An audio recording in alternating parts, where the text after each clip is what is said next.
Et voilà, le marché US a rouvert aujourd'hui, bien sûr, parce que hier, comme vous le savez, le marché aux États-Unis, il était fermé. Au Canada, il était ouvert.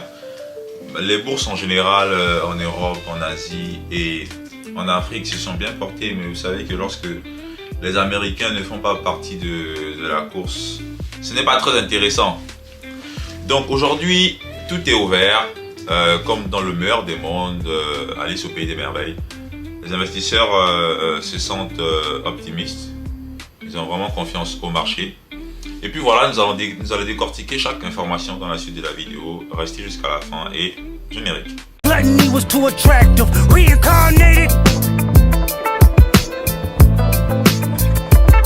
Donc comme je l'ai dit au début de la vidéo, les principales entreprises, les plus grosses capitalisations quand même du S&P ont toutes terminé au vert avant la fermeture du marché. Donc Nvidia, Apple, Microsoft, Google, Meta, les entreprises de la tech ont vraiment performé là. Il y a une entreprise par exemple au Canada que je suis là. Je vais vous brancher prochainement sur cette entreprise fait dans le quantique. Le quantique également c'est l'avenir. Je vous invite à faire des recherches là-dessus.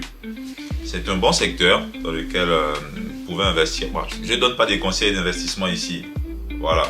Mais c'est je vous ferai un peu un abstract de mes recherches là-dessus, sur cette entreprise. Et puis vous me direz ce que vous en pensez. Donc aujourd'hui, le S&P il a terminé au vert, il a fait une belle performance, il a pris plus 2,05%. Ouais, c'est ça. Le S&P, plus 2%, le Nasdaq également, plus 2,01%. Le Dow Jones a pris 1%. Le S&P TSX, l'indice canadien, lui, il a pris 0,78%. Non, 0,78%. Faut pas que je me trompe. 0,78%. C'est ça. Et le VIX, c'est l'indice de volatilité. Lui, il est à moins 14%, qui montre clairement au fait que les investisseurs sont vraiment en confiance. Ils sont vraiment optimistes. Ils ont une confiance aveugle au marché, comme qui dirait que je crois que là les caïds du secteur se sont vraiment enrichis aujourd'hui, peut-être. Donc c'est ça, mais il faudrait également savoir, pour ceux qui ne savent pas, le VIX en fait c'est l'indice de volatilité qui mesure en fait la volatilité sur le marché boursier. Donc il y a une corrélation négative entre les rendements boursiers et le VIX. C'est-à-dire que lorsque le VIX monte, les rendements baissent. Lorsque les rendements baissent, le VIX monte. Ça veut dire qu'il y a plus de volatilité sur le marché. Et puis, il y a plus de volatilité. Les investisseurs ont plus peur.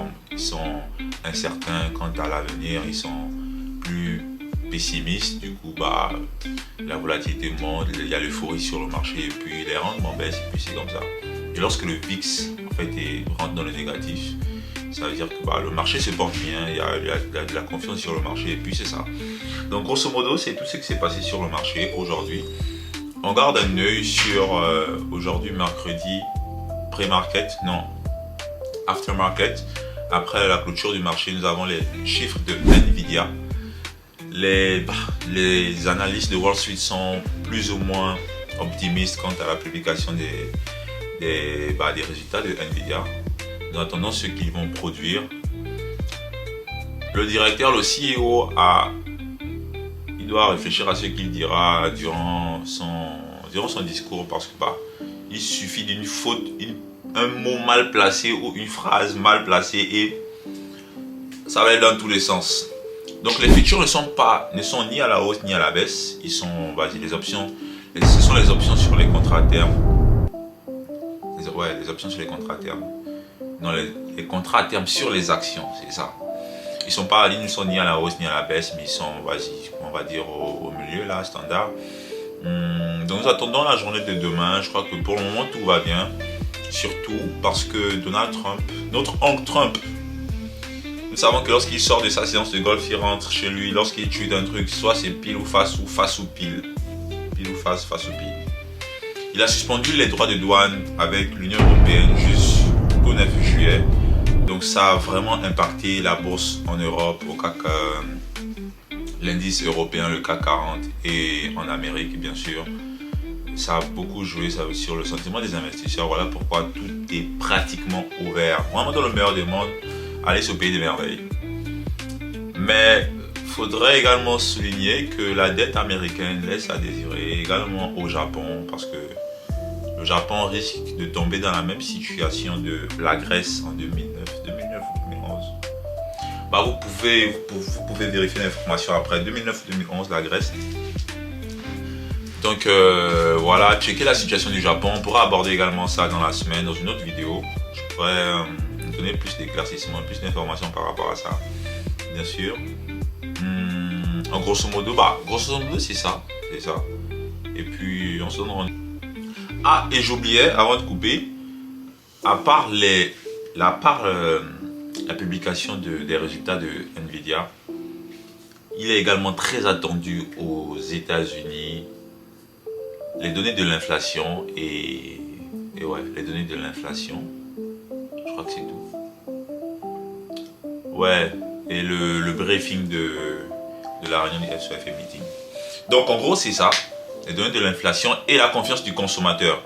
Mais franchement, en cette semaine, l'événement capital, du moins tout ce que tout le monde attend sur le marché, en fait, c'est, disons, Nvidia.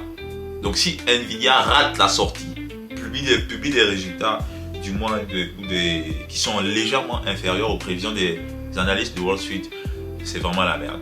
C'est la merde, ça sera la merde sur le marché parce que là, nous sommes au moins dans une période d'apaisement. Il n'y a pas trop de tension commerciale entre les pays et tout. Notre oncle Trump, pour le moment, il est au repos. Je crois que ça va, là, son cœur est apaisé. Mais s'il se lève demain et tweet un truc et puis tout part, je sais pas. Ça va barder sur le marché. Donc en gros, c'est ça. On a les données de l'inflation qui vont sortir, les données de la confiance du consommateur, parce que comme vous savez, au States, la croissance dépend vraiment du consommateur, c'est ça. Elle dépend vraiment du consommateur et puis l'événement majeur, c'est vraiment les résultats de Nvidia qui vont beaucoup peser cette semaine sur le marché. Donc en gros, c'est ça. Et puis on se donne rendez-vous demain, n'oubliez pas, buvez de l'eau et faites du sport. C'est important pour la santé. On se dit au prochain chronique financier.